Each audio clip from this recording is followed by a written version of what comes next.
Dagestan bukanlah tempat yang bisa dikunjungi secara kebetulan. Pegunungannya berdiri kokoh bak tembok, menjaga dunia luar tetap terkendali. Lembah-lembahnya menyembunyikan desa-desa yang bertengger di tebing, seolah dibangun oleh tangan-tangan yang melawan gravitasi. Di sana, waktu diukur oleh kekuatan angin dan kerasnya iklim, bukan oleh jam. Berbicara tentang pegunungan yang patut dihormati, mustahil untuk tidak menyebut sungai-sungai yang membelah lembah bagai pisau kristal. Hari ini Anda akan menemukan apa yang tak diceritakan dalam buku-buku geografi. Anda akan melihat fakta-fakta yang tampak seperti legenda, kisah-kisah yang menentang logika barat, dan adat istiadat yang tampaknya mustahil dipahami orang asing. Nikmati kuliner yang mengejutkan, pemandangan alam yang menakjubkan, dan orang-orang yang hidup di antara hal yang mustahil dan nyata. Bersiaplah untuk perjalanan di mana batas antara mitos dan kenyataan menjadi kabur. Dagestan bukan sekadar tempat di peta. Dagestan adalah wilayah di mana kebebasan, tradisi, dan bahaya hidup berdampingan, dan di mana apa yang tampak biasa menyembunyikan rahasia yang jarang diketahui orang.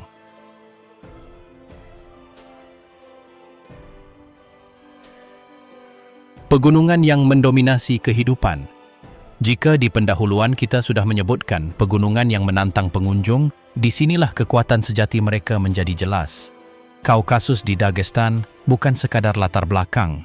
Ia menentukan bagaimana orang hidup, bagaimana mereka makan, bagaimana mereka mencintai, dan bagaimana mereka berjuang. Beberapa puncak menjulang di atas 4.000 meter, dan lerengnya begitu curam, sehingga beberapa desa hanya dapat dicapai dengan berjalan kaki atau melalui jalan setapak yang seolah melayang di udara.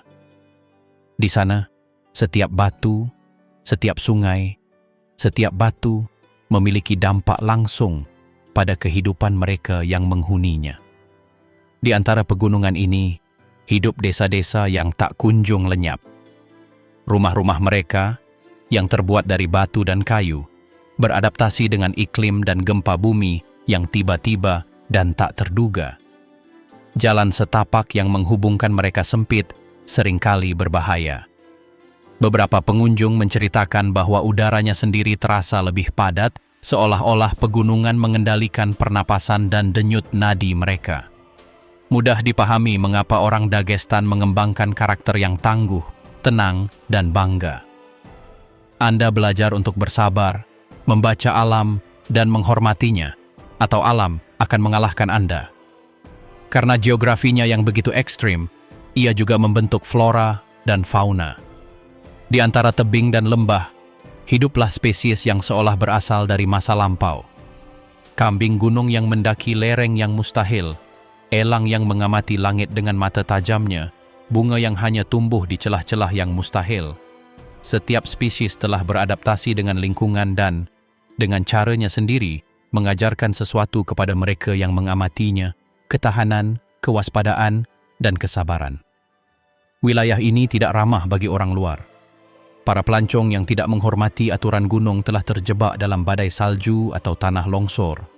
Ada kisah-kisah tentang kafilah yang menghilang, tentang jalan setapak yang kehilangan suara, tentang malam-malam ketika kesunyian begitu pekat hingga menyakitkan. Di antara penduduk setempat, beredar kisah-kisah tentang roh angin yang menghukum kesombongan atau membimbing mereka yang menunjukkan rasa hormat. Ini adalah kisah-kisah yang terasa berlebihan sampai Anda menyusuri jalan setapak dan merasa bahwa seseorang atau sesuatu sedang mengawasi Anda dari setiap lereng bukit. Seperti yang telah kita lihat, desa-desa tersebut tidak dapat diakses dan masing-masing memiliki keunikannya sendiri. Beberapa desa tidak menerima pengunjung selama berbulan-bulan. Tempat lain hanya mengizinkan masuk bagi mereka yang mengenal penduduk setempat. Selektivitas ini menjaga tradisi yang telah ada sejak berabad-abad lalu tetap hidup.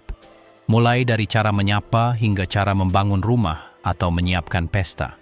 Setiap adat memiliki makna praktis dan simbolis.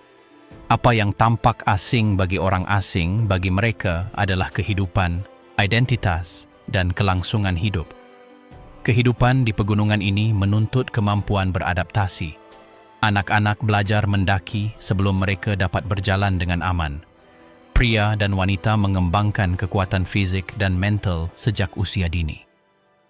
Kerjasama bukanlah sebuah cita-cita, melainkan sebuah kebutuhan. Tanpanya, keluarga atau desa tidak dapat bertahan hidup. Beberapa pelancong menggambarkan perasaan bahwa di Dagestan, geografi tidak hanya membentuk tubuh, tetapi juga pikiran. Ia mengajarkan disiplin, memaksa Anda untuk berpikir sebagai sebuah komunitas. Dan yang terpenting, membuat Anda menghargai apa yang tidak dapat Anda kendalikan. Badai salju, sungai yang meluap, dan runtuhan batu merupakan tantangan sehari-hari. Namun, kerasnya ini memiliki sisi estetika dan hampir spiritualnya. Cahaya yang menembus lembah, kabut yang menyelimuti puncak-puncak gunung saat fajar, warna-warna bebatuan yang berubah seiring musim, semua ini menjadikan Dagestan tempat yang mengesankan sekaligus mengintimidasi.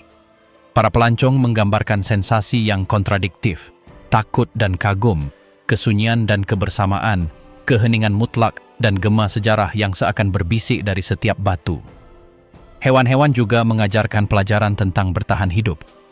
Kambing gunung, elang dan serigala bukan hanya bagian dari lanskap, tetapi juga cerminan bagaimana manusia seharusnya berperilaku. Mengamati mereka adalah pembelajaran. Belajar untuk bergerak, menunggu, tidak menyia-nyiakan sumber daya, dan menghargai apa yang orang lain anggap remeh. Geografi yang ekstrim menuntut kreativitas dan kehati-hatian. Tidak ada ruang untuk kesalahan maupun untuk kesombongan. Akhirnya, kita tak bisa berbicara tentang pegunungan tanpa menyebut rute-rute yang dulu menghubungkan desa, pasar, dan klan.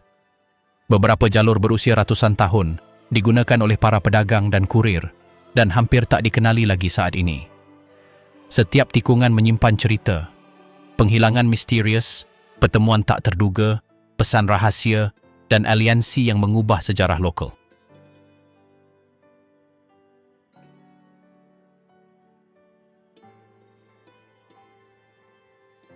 Lanskap peradaban. Ini sekarang mari kita selami bentang alam dan pemandangan yang dapat kita saksikan di Dagestan, di mana geografi adalah segalanya. Setiap lembah, setiap puncak yang berselimut salju, setiap gelombang Laut Kaspia telah membentuk tak hanya bentang alam, tetapi juga jiwa orang-orang yang tinggal di sini. Anda melihat peta dan wilayah itu tampak kecil, tetapi menjelajahinya adalah cerita yang berbeda. Di Dagestan, jarak tidak diukur dalam kilometer, tetapi dalam tingkat kesulitan medan. Di sini kita dapat melihat segalanya, mulai dari pegunungan yang menjulang tinggi dan jalan-jalan yang berkelok-kelok di lereng hingga desa-desa yang bergantung di tebing. Begitulah kehidupan sehari-hari di sini. Dan di sebelah timur kita memiliki cermin tak terbatas, Laut Kaspia yang indah. Pegunungan Kaukasus besar membentang di Dagestan bagaikan tulang punggung batu. Ini adalah pegunungan yang tak lekang oleh waktu, puncak-puncak yang berselimut putih abadi di musim dingin dan menawarkan padang rumput hijau bagi para gembala di musim panas. Saat Anda merenungkannya, perasaan kecil menyelimuti Anda. Di sini, alam selalu memiliki kata terakhir. Iklim di sini tak kenal ampun. Misalnya, di dataran tinggi, musim dingin bisa berlangsung setengah tahun, mengisolasi seluruh desa di bawah salju. Sebaliknya, panas musim panas menyengat tanpa ampun di lembah-lembah. Bukan kebetulan bahwa Dagestan secara historis dikenal sebagai bangsa pejuang yang mampu melawan seluruh kekaisaran dan mempertahankan tradisi mereka melawan segala rintangan. Pemandangan menarik di wilayah ini termasuk desa-desa yang tampak menempel di lereng gunung dengan rumah-rumah yang tampak muncul dari bebatuan seperti perpanjangan alami gunung. Di sini, Anda dapat melihat desa-desa yang hanya dapat diakses dengan berjalan kaki atau dengan kendaraan off-road. Namun, di tempat-tempat terpencil ini, orang-orang hidup dengan sangat mudah, seolah-olah kesulitan mencapai rumah mereka terlupakan. Keindahan di sini terletak pada bagaimana solidaritas bukanlah suatu kebajikan, melainkan suatu keharusan. Karena ketika, misalnya, salju menghalangi jalan atau sumber daya langka, tetangga adalah satu-satunya jaring pengaman. Jika pegunungan melambangkan kekerasan, Laut Kaspia menunjukkan kebalikannya, kelimpahan, koneksi ke dunia luar. Bagi Dagestan, laut ini bukan sekadar landscape, melainkan sumber kehidupan. Selama berabad-abad, penangkapan ikan telah menopang kehidupan masyarakat pesisir, terutama ikan sturgeon, ikan ajaib penghasil kaviar yang didambakan. Laut Kaspia telah menjadi lumbung pangan yang melimpah, meskipun tak pernah tanpa konflik. Perlu disebutkan bahwa Laut Kaspia bukan sekadar laut biasa, ia sebenarnya adalah danau pedalaman terbesar di dunia, perairan yang berbatasan dengan 5 negara. Hal ini menjadikannya titik strategis, yang diincar sumber daya seperti minyak dan gas alamnya. Eksploitasi sumber daya ini memang mendatangkan kekayaan, tetapi juga polusi dan ketegangan sosial serta politik yang dialami warga Dagestan setiap hari. Siapapun yang berjalan-jalan di pesisir Makhachkala saat ini akan melihat perahu-perahu nelayan di samping anjungan minyak, dua realitas yang berbagi cakrawala yang sama. Bagi penduduk setempat, laut tetap menjadi sumber makanan dan kebanggaan, tetapi juga pengingat pahit bahwa kemajuan harus dibayar dengan harga mahal. Para nelayan tertua mengatakan bahwa hasil tangkapan tak lagi seperti dulu, airnya lebih kotor, dan ikan sturgeon semakin sulit ditemukan. Laut Kaspia dengan demikian merupakan anugerah sekaligus luka yang menganga. Di antara pegunungan ini, tak hanya terdapat desa-desa yang masih hidup, tetapi juga yang telah mati. Gamsutl adalah yang paling terkenal, Machu Picchu dari Kaukasus. Sebuah desa terbengkalai, menempel di punggung bukit berbatu, tempat rumah-rumah batu seakan membisikkan kisah-kisah berusia berabad-abad. Gamsutl tidak memiliki jalan. Untuk mencapainya, Anda harus berjalan kaki, mendaki jalan setapak yang berkelok-kelok di antara pegunungan. Dan setibanya di sana, pemandangannya sungguh menakjubkan. Reruntuhan yang menyatu dengan batu, pintu-pintu tanpa pemilik, jalanan kosong tempat tawa pernah menggema. Tak seorang pun tahu kapan desa itu didirikan, tetapi mereka memperkirakan usianya lebih dari 1000 tahun. Sedikit demi sedikit, keluarga-keluarga itu pergi mencari masa depan yang lebih baik. Misalnya, konon penduduk terakhirnya meninggal beberapa tahun yang lalu, dan itulah sebabnya Gamsutl menjadi kota hantu, menarik banyak wisatawan petualang. Namun perlu disebutkan bahwa Gamsutl tidak sendirian. Ada puluhan desa terbengkalai yang tersebar di pegunungan ini, bagaikan reruntuhan yang menunjukkan betapa rapuhnya hidup di lingkungan yang begitu keras. Saat menjelajahi Dagestan, menjadi jelas bahwa alam bukanlah sesuatu yang eksternal. Alam adalah kerangka yang mendefinisikan setiap tindakan sehari-hari. Tradisi yang menentang waktu. Jika kita telah melihat bagaimana pegunungan mendikte kehidupan di Dagestan, kini saatnya menyelami bagaimana tradisi membentuk karakter masyarakatnya. Geografis yang ekstrim tak hanya menuntut ketahanan fisik, tetapi juga melestarikan adat istiadat yang telah bertahan selama berabad-abad. Setiap gesture, setiap upacara, dan setiap kata yang terucap di lembah-lembah ini memiliki makna yang jarang dipahami orang asing. Keramahan Dagestan bukan sekadar kesopanan. Ini adalah ritual yang hampir sakral. Memasuki rumah melibatkan aturan tak tertulis. Pertama, teh ditawarkan, lalu roti, dan baru setelah itu seseorang dapat membicarakan urusan bisnis atau pribadi. Melewatkan satu langkah bukanlah pelanggaran kecil. Ini adalah kesalahan yang dapat menyebabkan ketidaknyamanan yang mendalam. Praktik ini, yang tampak sepele bagi seorang pengunjung, memiliki akar praktis. Keluarga-keluarga hidup terisolasi selama berbulan-bulan dan perlu mempercayai orang asing yang melewati desa mereka. Keramahan yang ekstrim menjamin perlindungan dan rasa saling menghormati. Karena kita berbicara tentang keramah tamahan, kita tidak dapat mengabaikan peran ritual keluarga. Pernikahan di Dagestan adalah contoh nyata. Ini bukan sekadar perayaan. Ini adalah kontrak sosial.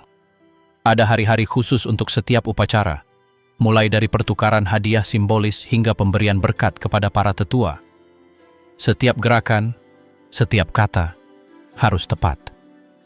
Bagi orang asing, hal ini tampak berlebihan, bahkan dramatis, tetapi bagi penduduk setempat, ini adalah cara untuk menjaga keharmonisan dan kelangsungan klan.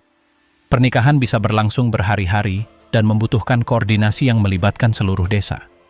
Ini adalah pengingat bahwa komunitas lebih penting daripada individu, dan bahwa setiap tindakan memiliki konsekuensi yang tak terlihat. Melanjutkan tema keluarga, tabu sehari-hari juga mengejutkan. Ada aturan tentang cara duduk di meja, cara menyapa para tetua, dan benda apa yang boleh disentuh, tergantung pada kesempatannya. Cangkir yang salah tempat atau komentar yang tidak pantas dapat menciptakan ketegangan yang tak terucapkan. Orang asing sering merasa tersesat, tetapi orang Dagestan belajar sejak kecil untuk membaca tanda-tanda ini. Pengetahuan ini tidak tertulis di buku, melainkan diwariskan melalui contoh, pengamatan, dan pengulangan. Ini adalah kode yang memastikan kelangsungan sosial di wilayah di mana komunitas adalah segalanya. Berbicara tentang pengamatan, ada takhayul yang membentuk kehidupan sehari-hari. Hewan-hewan tertentu dipercaya membawa keberuntungan atau kesialan, tergantung hari dan musimnya. Beberapa puncak gunung dianggap suci dan tidak boleh dilintasi tanpa izin ritual.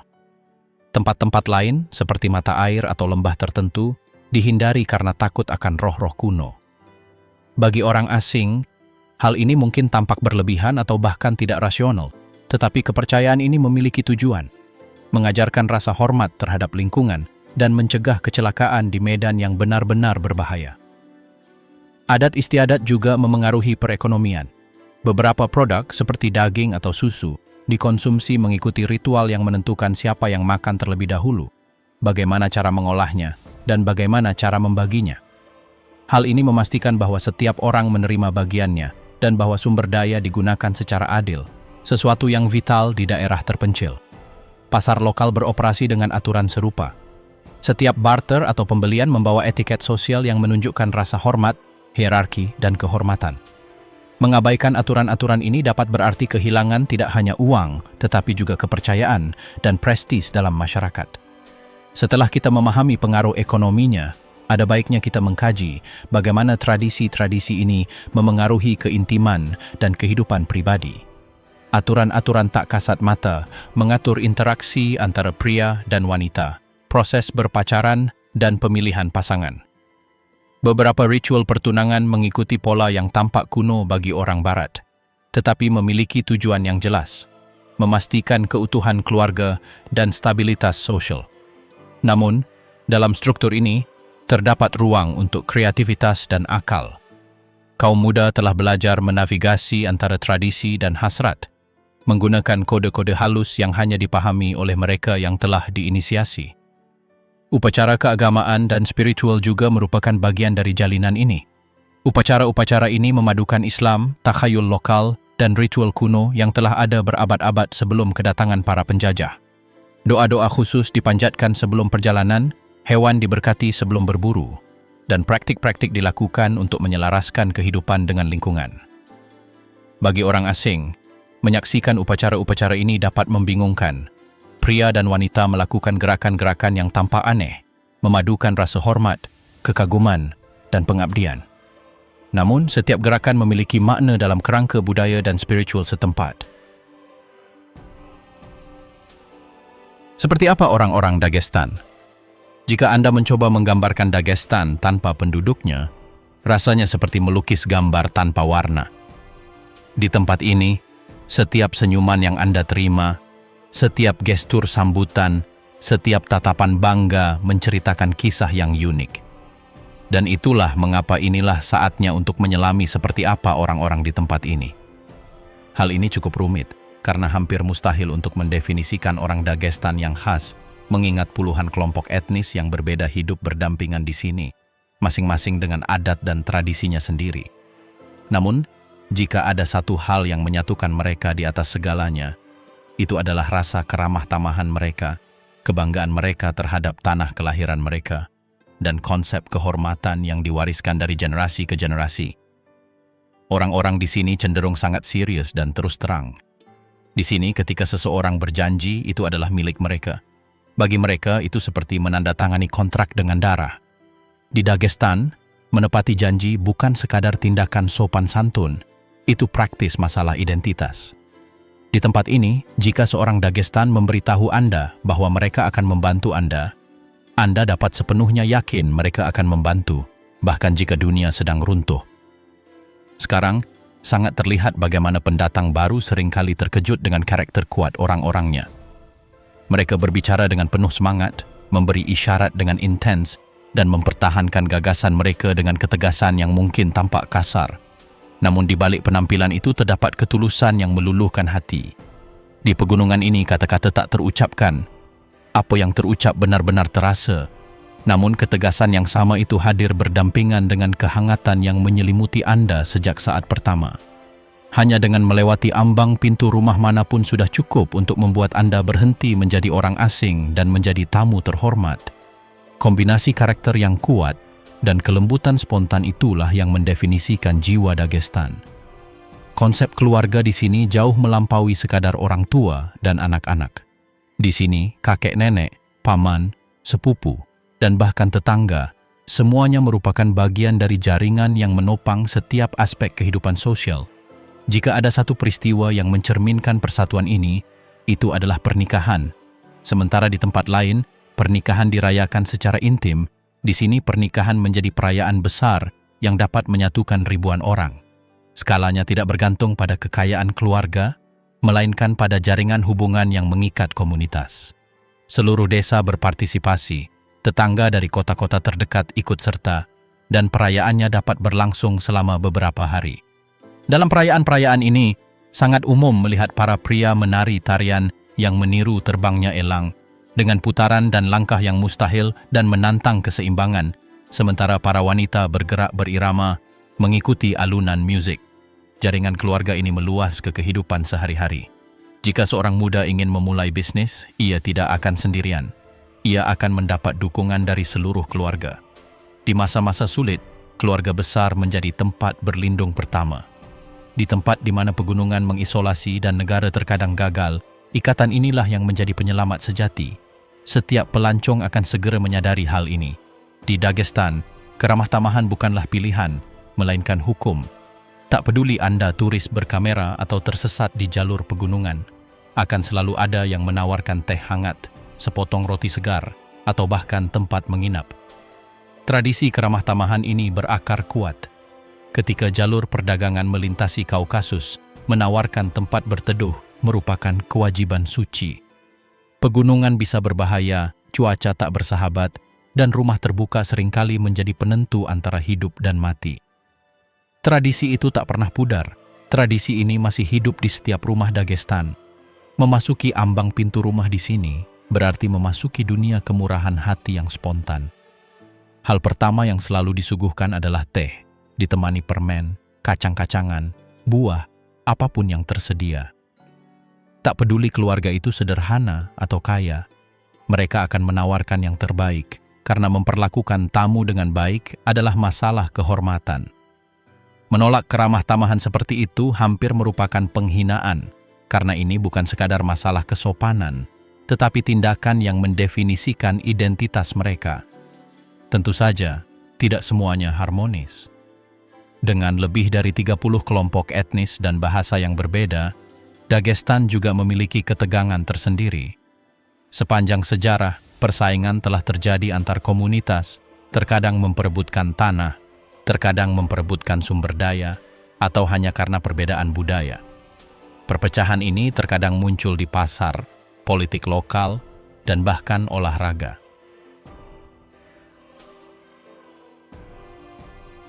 Perempuan Dagestan, kecantikan, kekuasaan, dan rahasia. Setelah kita melihat bagaimana tradisi membentuk kehidupan dan menjaga identitas Dagestan tetap hidup, saatnya untuk melihat protagonis bisunya, para perempuan. Kita tidak hanya berbicara tentang kecantikan fisik, tetapi juga kekuatan, kecerdasan, dan ketahanan. Setiap gestur, setiap keputusan, dan setiap tatapan mencerminkan berabad-abad sejarah, kelangsungan hidup, dan adaptasi di tanah tempat pegunungan dan komunitas mendikte cara hidup orang-orang. Kesan pertama seorang pengunjung bisa menyesatkan. Dagestan sering dianggap sebagai tempat para lelaki kuat dan tatapan kaku dengan perempuan yang luput dari perhatian. Namun, setelah diamati lebih dekat, kita menemukan bahwa mereka mengelola kehidupan keluarga, menopang ekonomi rumah tangga, dan seringkali memegang kendali halus namun absolut atas hubungan sosial dalam klan. Mereka adalah penjaga tradisi, tetapi juga rahasia yang tidak mudah diungkapkan kepada orang luar. Karena kita sedang membahas kontrol sosial, pendidikan perempuan di Dagestan patut mendapat perhatian. Ini bukan hanya tentang membaca dan menulis. Sejak kecil, mereka belajar menafsirkan kode-kode tak tertulis, siapa yang boleh bicara, kapan, dan bagaimana. Mereka tahu bahwa satu kata yang salah dapat mengganggu keseimbangan keluarga. Di perkotaan, banyak yang kuliah di universitas dan bekerja di bidang modern. Di pedesaan, pengetahuan mereka terpusat di bidang pertanian, pengobatan tradisional, memasak, dan mengasuh anak. Dualitas ini menciptakan perempuan yang mampu bergerak dengan mudah antara modern dan leluhur, menyesuaikan kekuatan mereka dengan konteks. Ketika membahas adaptasi, mustahil untuk tidak membahas pernikahan. Pernikahan sebagian besar masih tradisional, meskipun pilihan pribadi semakin umum. Di beberapa desa, pernikahan diatur sejak kecil, menghormati kesepakatan antar keluarga. Di desa lain, perempuan muda menegosiasikan hak-hak tertentu, ruang pribadi, partisipasi dalam keputusan ekonomi, atau bahkan kemungkinan melanjutkan studi. Kemampuan bernegosiasi tanpa mengganggu keharmonisan keluarga adalah bakat yang dipelajari sejak dini. Sejak kita membahas pernikahan, persepsi tentang keindahan dan daya tarik muncul. Orang asing sering membesar-besarkan aspek-aspek ini, menciptakan mitos tentang perempuan Dagestan yang eksotis atau tak terjangkau. Realitasnya berbeda. Kesopanan bukan berarti kurangnya kekuatan. Pakaian mereka, yang seringkali tradisional, menutupi tubuh tetapi tidak membatasi kehadiran mereka. Setiap gestur terukur, setiap senyum memiliki makna. Daya tarik lebih terlihat dari kepercayaan diri dan cara mereka bergerak daripada dari paparan fisik. Kesopanan dan sikap hati-hati tidak menyembunyikan hasrat, melainkan menyalurkannya dalam aturan sosial yang sangat ketat. Berbicara tentang aturan, penting untuk memahami perbedaan antara wilayah pedesaan dan perkotaan. Di desa-desa terpencil, perempuan bergerak dalam ruang yang sangat terbatas. Keluarga, komunitas, rumah. Setiap tindakan diamati dan dievaluasi. Di kota, kebebasan meningkat, tetapi aturan tidak hilang. Perempuan perkotaan memadukan pakaian moden dengan rasa hormat terhadap tradisi. Mereka pergi keluar sendiri, belajar, bekerja, tetapi mereka tahu kapan dan bagaimana menunjukkan emosi tertentu. Perpaduan antara kemandirian dan rasa hormat ini menciptakan kekuatan yang halus, hampir tak terlihat, yang mustahil diabaikan oleh mereka yang mengenal mereka. Melanjutkan kemandirian, banyak pengunjung terkejut menemukan otoritas yang mereka miliki dalam ekonomi rumah tangga. Mereka mengelola anggaran, memutuskan konsumsi makanan, pendidikan anak-anak mereka, dan distribusi sumber daya dalam keluarga besar. Dalam konteks medan yang keras dan bantuan eksternal yang langka, otonomi ini bukanlah pilihan, melainkan vital. Perempuan Dagestan tahu bahwa peran mereka dapat berarti bertahan hidup atau gagal bagi seluruh keluarga. Karena kita telah membahas otonomi ekonomi, kita harus membahas kekuatan fisik dan mental mereka. Dibesarkan di pegunungan dan lembah curam, terbiasa dengan hari kerja yang panjang, mereka memberi makan, merawat, dan melindungi keluarga mereka secara bersamaan. Beberapa berpartisipasi dalam ritual pertahanan keluarga, yang lain mengajari anak-anak mereka untuk menghormati alam dan norma sosial.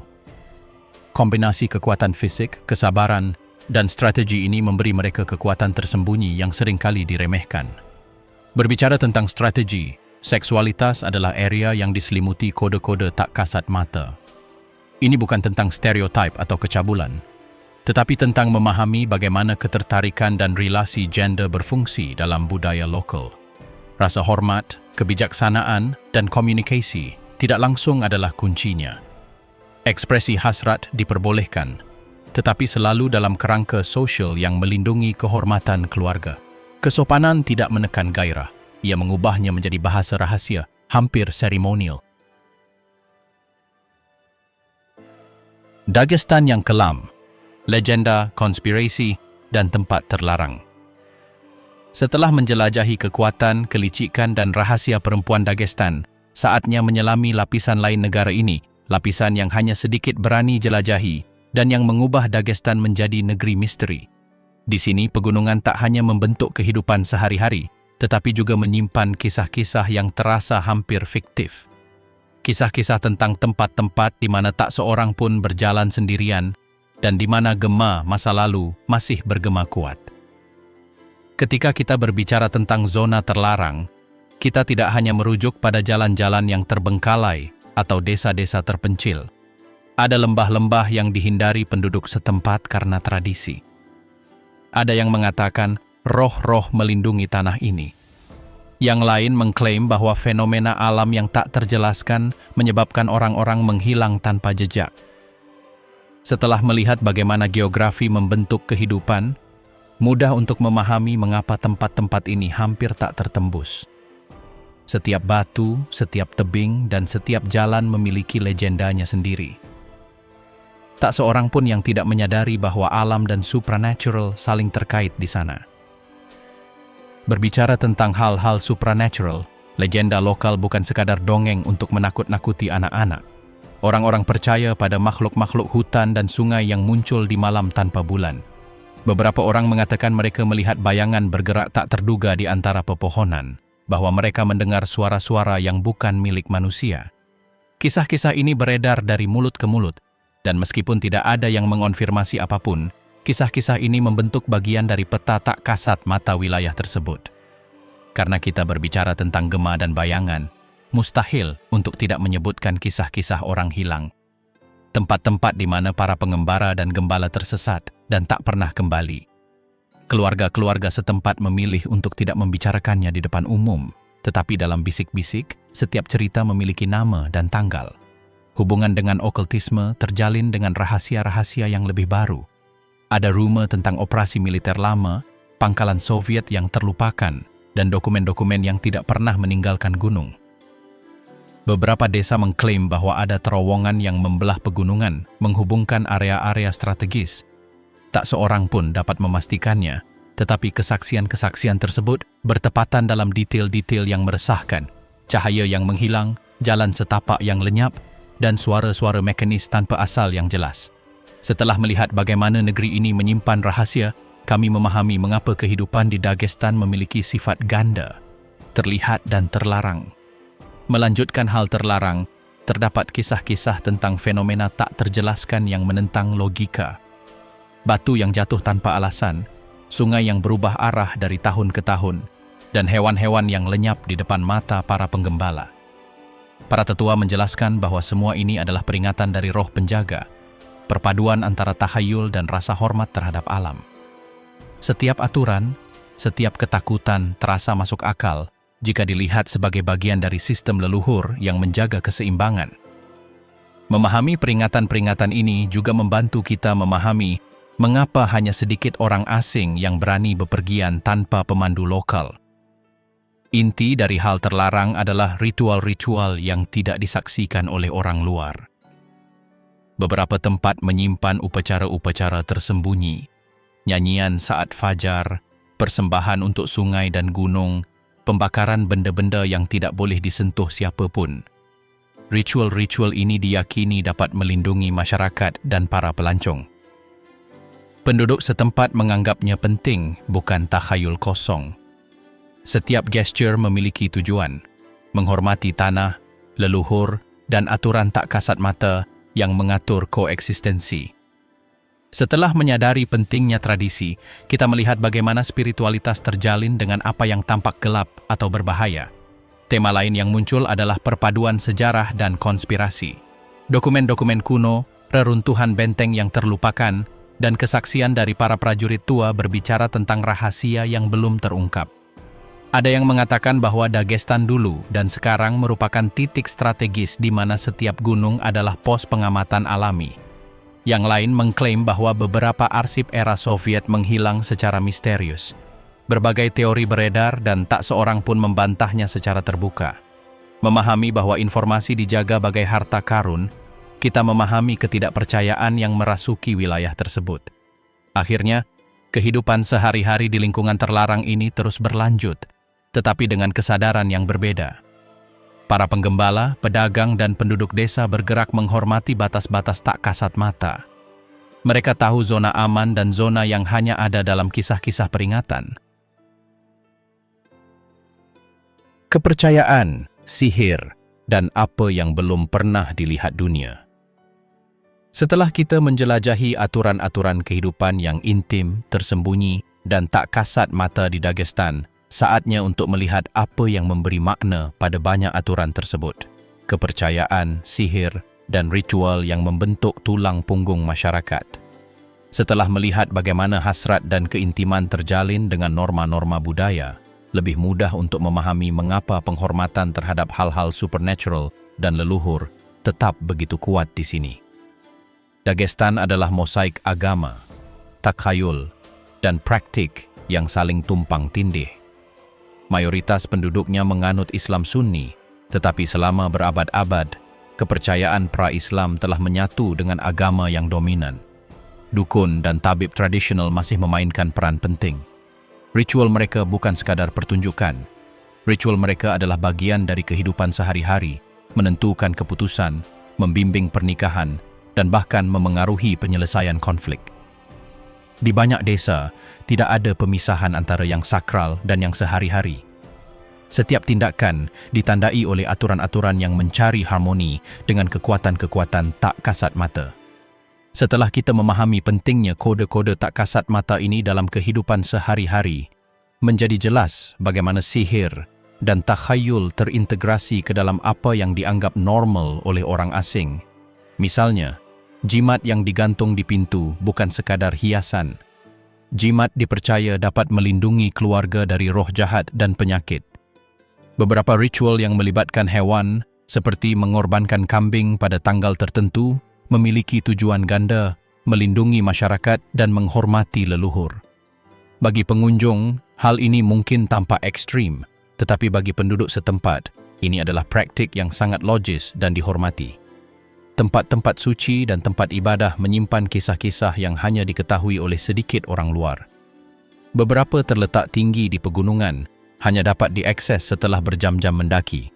Konon, mereka yang berhasil mencapai tempat-tempat ini merasakan kehadiran roh pelindung. Setelah melihat bagaimana kode-kode tak kasat mata membentuk hubungan antar manusia, kita dapat memahami mengapa hubungan dengan hal-hal spiritual begitu kuat. Bukan sekadar keinginan, melainkan suatu keharusan untuk menjaga keseimbangan sosial. Syamanisme masih bertahan, terutama di daerah pedesaan. Dukun bertindak sebagai penyembuh, penasihat, dan penjaga tradisi. Praktik mereka meliputi tarian, nyanyian, penggunaan herba, dan ritual api. Semuanya memiliki makna tertentu, meskipun tampak samar bagi orang barat. Di desa-desa tertentu, dukun dikonsultasikan sebelum membuat keputusan penting, mulai dari pernikahan hingga konflik antar tetangga. Otoritas spiritual tumpang tindih dengan otoritas sekuler, tanpa konfrontasi terbuka, dan secara alami dihormati. Karena kita telah melihat bagaimana keintiman dan kehidupan sosial mematuhi kode-kode tak kasat mata, jelaslah bahwa spiritualitas termasuk dalam kategori yang sama. Ia membimbing, melindungi, dan mengatur. Beberapa takhayul lokal berbatasan dengan hal-hal supranatural. Orang-orang percaya pada roh gunung, setan yang menghuni lembah-lembah terpencil, dan makhluk-makhluk yang muncul di malam tanpa bulan. Para pengembara menceritakan kisah-kisah tentang cahaya misterius, gema yang terdengar seperti suara manusia, dan hewan-hewan yang berperilaku aneh di wilayah tertentu. Para tetua menceritakan bagaimana menghormati tempat-tempat ini mencegah kemalangan. Saat kita mengeksplorasi bagaimana kode-kode tak kasat mata mengatur kehidupan pribadi, menjadi jelas bahwa tahayul berfungsi sebagai norma sosial tak tertulis yang mengajarkan rasa hormat dan kehati-hatian. Perpaduan Islam dan ritual kuno menciptakan upacara-upacara yang terasa abadi. Pernikahan, pemakaman, dan perayaan musiman mengandung unsur-unsur yang sulit dijelaskan secara rasional. Misalnya, tarian dan lagu tertentu bertujuan untuk memohon perlindungan roh pelindung. Di beberapa desa, api dan air digunakan dalam ritual yang menyucikan dan menyelaraskan kelompok. Intensitas praktik-praktik ini memukau mereka yang menyaksikannya untuk pertama kali. Setelah melihat bagaimana kehidupan intim diatur oleh aturan-aturan tak kasat mata, jelaslah bahwa upacara-upacara ini bertindak sebagai cermin tatanan sosial dan spiritual. Menghormati leluhur merupakan prinsip utama lainnya. Keluarga melestarikan kisah-kisah generasi masa lalu, benda-benda warisan, dan situs-situs suci. Menghormati orang yang telah meninggal bukan hanya tentang mengenang. Ini adalah tindakan yang menjaga kohesi komunitas dan melindungi keluarga. Kaum muda belajar sejak usia dini bahwa melanggar aturan-aturan ini memiliki konsekuensi yang tidak hanya bersifat sosial, tetapi juga spiritual. Seiring kita mengeksplorasi pengaruh tradisi terhadap kehidupan cinta, akan lebih mudah untuk memahami bagaimana spiritualitas dan penghormatan terhadap sejarah terjalin dalam jalinan budaya yang sama. Beberapa legenda lokal sungguh ekstrim. Legenda-legenda ini menceritakan tentang gunung-gunung yang tidak boleh ditinggali karena takut akan roh jahat, tentang sungai-sungai yang berubah arah untuk menghukum orang-orang yang gegabah, dan tentang hutan-hutan tempat suara-suara dapat terdengar tanpa kehadiran manusia. Kisah-kisah ini, meskipun tampak fantastis, berfungsi sebagai peringatan tersirat, karena kita telah melihat bagaimana aturan-aturan tak kasat mata mengatur kehidupan pribadi dan sosial. Kita dapat menafsirkan legenda-legenda ini sebagai perpanjangan dari aturan-aturan tersebut, mengajarkan rasa hormat, kehati-hatian, dan kerendahan hati di hadapan alam. Hubungan dengan alam di Dagestan bersifat sakral. Setiap lembah, setiap sungai, dan setiap gunung memiliki makna. Eksploitasi yang tidak bertanggung jawab tidak hanya dicemooh tetapi juga dianggap berbahaya secara spiritual. Ritual penghormatan terhadap tanah bukan sekadar upacara, melainkan kontrak tak terucapkan antara manusia dan lingkungan. Karena kita memahami bagaimana aturan-aturan tak kasat mata mengatur kehidupan pribadi, jelaslah bahwa spiritualitas ekologis mengikuti logika yang sama, menjaga keseimbangan, perlindungan, dan harmoni. Sebagai penutup, keajaiban, kepercayaan, dan ritual Dagestan bukan sekadar keingintahuan wisatawan, melainkan merupakan elemen penting identitas. Segala sesuatu yang telah kita lihat di bab-bab sebelumnya, mulai dari keintiman hingga kehidupan sehari-hari, terjalin dengan kode-kode leluhur ini. Kehidupan di sini tidak dapat dipahami hanya melalui logika modern. Ia dipahami melalui pengalaman, observasi, dan penghormatan terhadap hal-hal yang tak diketahui. Di Dagestan, angin yang menyapu pegunungan, gemericik sungai, dan bayangan tebing bukan sekadar pemandangan. Semuanya menjadi saksi realitas yang memadukan keyakinan, keajaiban, dan tradisi. Ritual tidak menjelaskan dunia, melainkan menopangnya. Kepercayaan tidak membatasi kebebasan, melainkan memberinya makna. Dan apa yang belum pernah dilihat dunia bukanlah fiksi. Ia adalah jantung kehidupan dari sebuah wilayah yang menentang semua logika barat dan terus berfungsi berkat rahasia-rahasia yang tak seorang pun berani ungkapkan. Akhir cerita meninggalkan kita dengan perasaan telah menjelajahi hal yang mustahil, telah bertemu dengan budaya yang memadukan kekuatan, misteri dan keajaiban. Apa yang tampak jauh menjadi nyata. Apa yang tampak tak terjelaskan memiliki tatanan tersembunyi. Dan apa yang tampak tertutup dari dunia akhirnya terbuka, meskipun hanya cukup untuk membuat penonton kagum dan hormat.